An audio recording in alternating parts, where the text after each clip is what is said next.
Stealing focus!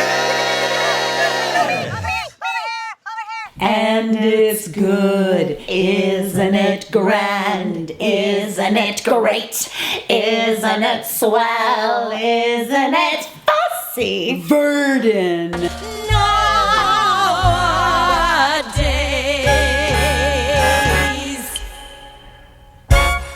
Hello, welcome to episode 7, and this episode was entitled Nowadays. And we are into Chicago world in this episode. The best world, in my opinion. Best world to be in. So let me look at these notes. It's so their framing device for this episode is basically Michelle Williams in her top hat and tails with her slicked back little pixie cut. pixie do. Oh, yes. And doing some numbers from Chicago. She does the whole she does the first line from Chicago where she's like, this is a story of sex, blah, blah. And instead of murder, she says treachery, but that makes sense because there's no murder in the Fosse Verdon story. Yet. That we know of? So they're basically working on Chicago for the whole episode, and then they're flashing back to basically when they were trying to conceive Nicole. Yes. Back like 15 years earlier. I mean, Gwen would have had a geriatric pregnancy. Yeah, she was 38. She was 38 years old, so 37 is considered geriatric. I know. But the whole thing is like the doctor telling her, like, Yeah. So thought it was going to be you, but the real problem was the fact that Fosse had a really low sperm count. Oh my God. Like, it's just like it piles on. It's all this stuff that just piles on to Fosse's whole neuroses because, like, not only does he have a low sperm count, which, okay, like, whatever. It's like so common. But also he, like, Gwen's more famous than him in the early 1960s. So no one knows his name. The doctor's like, Mr. Fosse, talking to Gwen and is like, I loved you in Redhead. And Gwen's like, Bobby is a dancer and a choreographer. So it's all this stuff feeding into his, I don't know, his ego or really like stoking the fires. Yeah. And he does make sure to name drop Pal Joey. So Bob Fosse was super into doing Pal Joey. He loved doing it. He did like summer stock and regional productions all the time, playing Joey because Joey is like a philandering gigolo asshole. Just like Fosse. And Fosse is like, I get him. I want to play him. He's relatable. Yeah, but Fosse's whole thing was that he could never make it. He wasn't good enough of an actor to kind of make it as a performer. So it's just why he never made it in Hollywood, really. And the only thing he could get for a while was Pal Joey. But at one point he's like, did you see Pal Joey? And the doctor's like, oh yeah, I saw that. So, but skipping back to Chicago. So, there was a lot going on with the Chicago stuff. Yeah, there was a huge part where like Gwen was hinting and fighting because she thought that Roxy needed a different ending, or the show needed a different ending, hinting at the fact that it should be a Roxy song. Yes. And then it actually turns into that because, what happened? I know Kendra and Ebb obviously wrote it for her, and there's that whole so they're scene. doing Nowadays, and so they write it for her, and she's singing it, she's feeling great, and Cheetah's like, this is great. Cheetah's amazing, by the way. The actress playing Cheetah, she's amazing. She is just Cheetah Rivera. It's crazy. And Bob keeps trying to kind of flex his muscles and is like, sing the song again. And this is where Michelle Williams has like the best moment in the episode where she does this huge, like, kind of to Fosse rant where she calls him a bald Fred Astaire, which is just, it was fantastic. Yeah, and she points out the fact that he would be nowhere without her. And it's true. It's really true. He didn't even want to be a choreographer. He just fell into it. But she basically is like, don't take this freaking song away from me.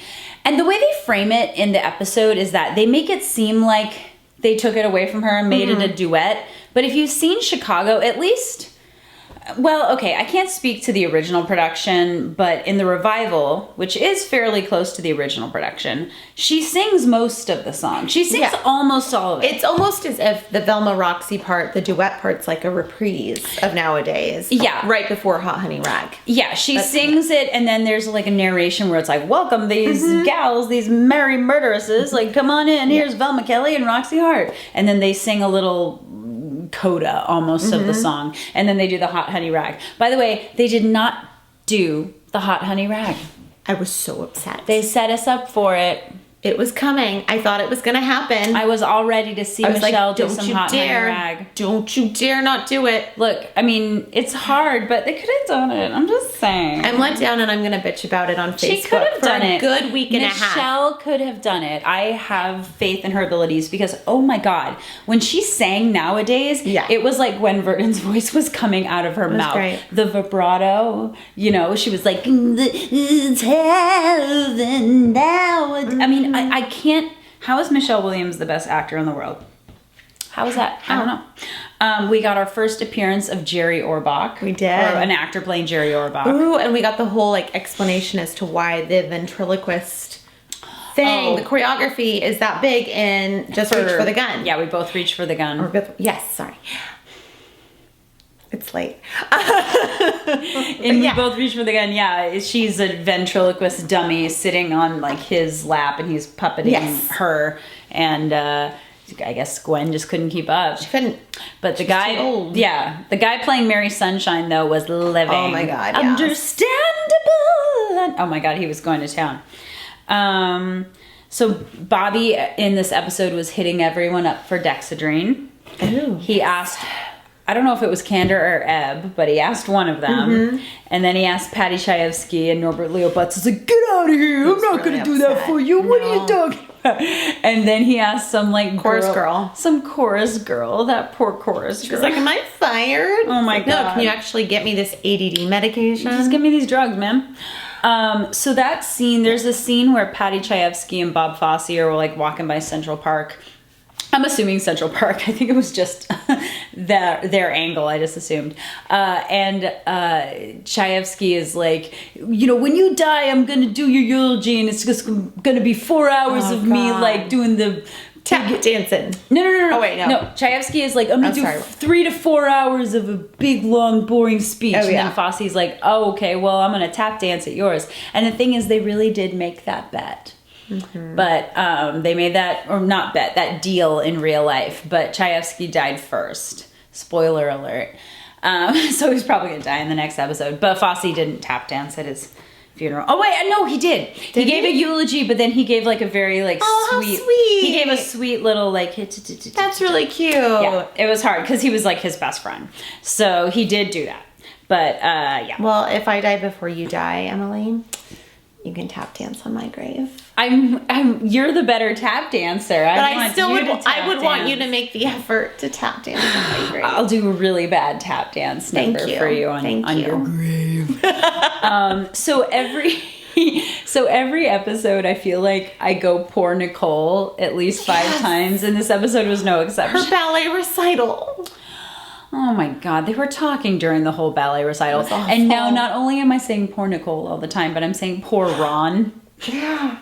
Ron. He was trying to be such the good stepdad figure during that too. Like, isn't she great? Yeah, he's like trying to shush them while they're and fighting. making all these great dad faces the whole time too that I was living for. And poor Ron, he was trying really hard. Yeah. And then he had that line where he was like, you know, American Ballet Company or professional ballet, here we come. And Gwen's like, so angry. Don't do that to her. Don't give her false hope. But it's true though, because Nicole is never going to be a ballerina because you have to have a very specific body type.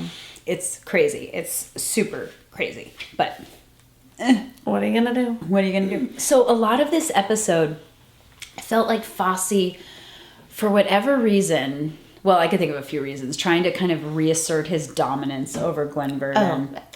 Yeah. I mean, that whole Nowadays scene where she's working through the song, it's like a workshop version of it with Kander and Ebb, and Fosse's there. And they, you know, she sings it and she's like, I want this song. This is it. And Cheetah's cheering her on, and this is great. I want this song, Bobby. It's perfect. And then he's like, I need you to sing it again. Yeah. And then he just kept asserting, it's best for the show. Yeah. Oh, and then what happens is Gwen, they're into the run of the show. And so then Chicago got really mixed reviews. Chicago was not appreciated in its time. It was way too dark and cynical for the 70s. As crazy as that sounds, it was. But perfect for the 90s. But perfect for the 90s, crazy enough. So in 97, 98, that's when the revival that Anne Reinking helped spearhead happened. And then Chicago's been running nonstop ever since that revival. But in its time, it also went up against a chorus line. And there was no way any show was going to win against a chorus line in any capacity. It was just too much of a cultural force. So Chicago got all these mixed reviews, and Gwen got really good reviews actually. But then Gwen got this like vocal cord problem from a freaking confetti machine, true story. So she had to get surgery. So she had blisters. Yeah. On her So vocal cord. she's like, I have to leave the show for these few weeks. And then Bob Fosse's like, oh, you know what? Hey, Liza Minnelli will cover for you. And Liza's like red hot, obviously at the moment. She's a good, I don't know, 18 to 20 years younger than Gwen at the time. And he was like, we're not going to make a big thing about it. She'll just cover for you. And then when Gwen's on her vocal rest and Ron's there and he's like, here, he says he's not going to say anything that'll hurt you. He couldn't even just tell Ron, though. He had to be like, you have to put Gwen on the line for that. It was so shitty. Yeah. And then he's like, hey, so I tried real hard, but the critics came and they love her. And then, oh my God. And then Fosse says something like, I thought you were right for the role when we started talking about it like 10 years ago. Oh, no, she asked if he changed the choreography for Liza, is what happened. And he said, yeah, I put some of the old stuff back in because he had cut all of this choreography that Gwen couldn't do anymore because she was older. And so that's when that came in. Like, no, I thought you could do the choreography 15 years ago when we first started talking about this project, which is just like an extra... So in the last part, there's a big chunk where we flash back to them trying to have a kid and working really hard to have a kid, and they just can't do it. They just can't do it. And then they talk about adoption, and then all of a sudden, miraculously, they get pregnant.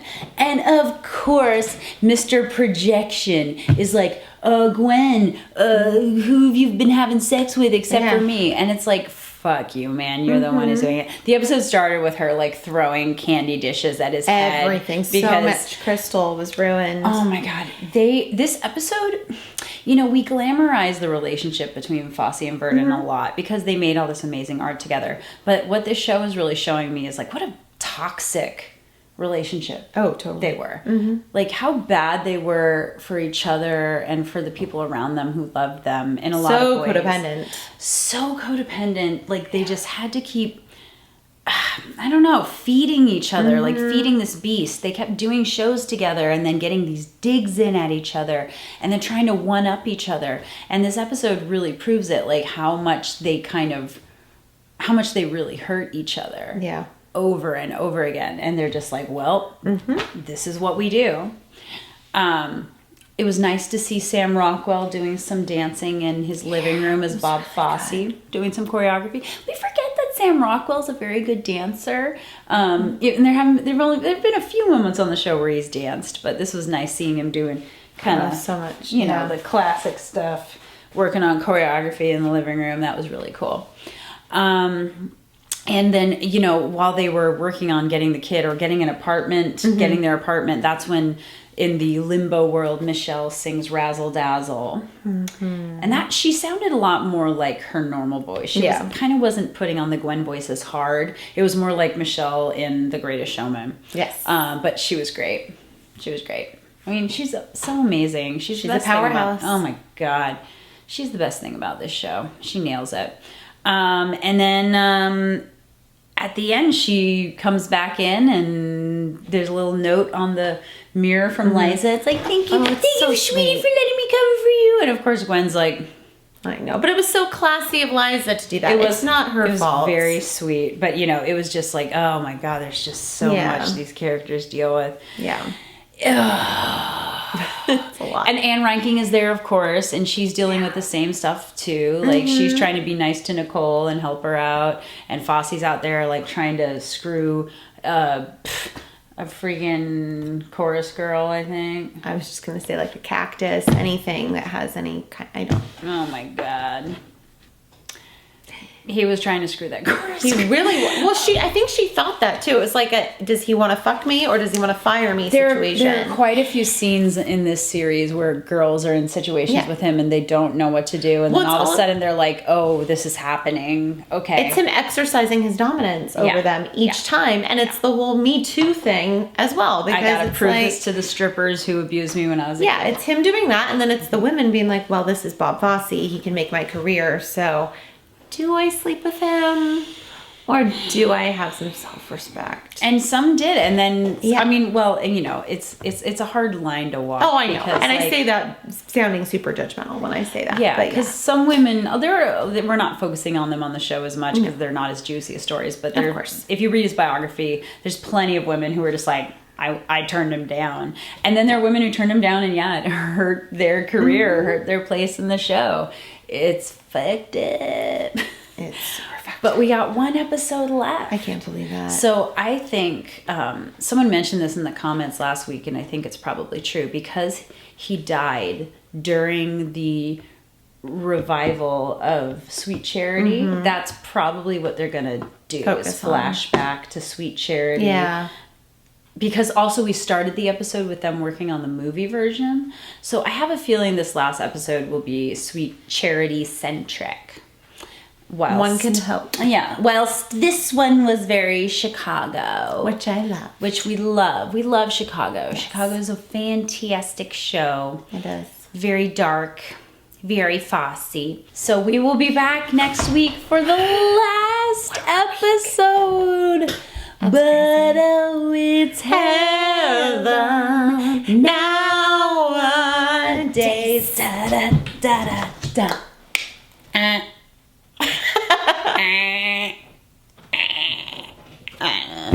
Fosse, jazz hands. Bye. See you next week.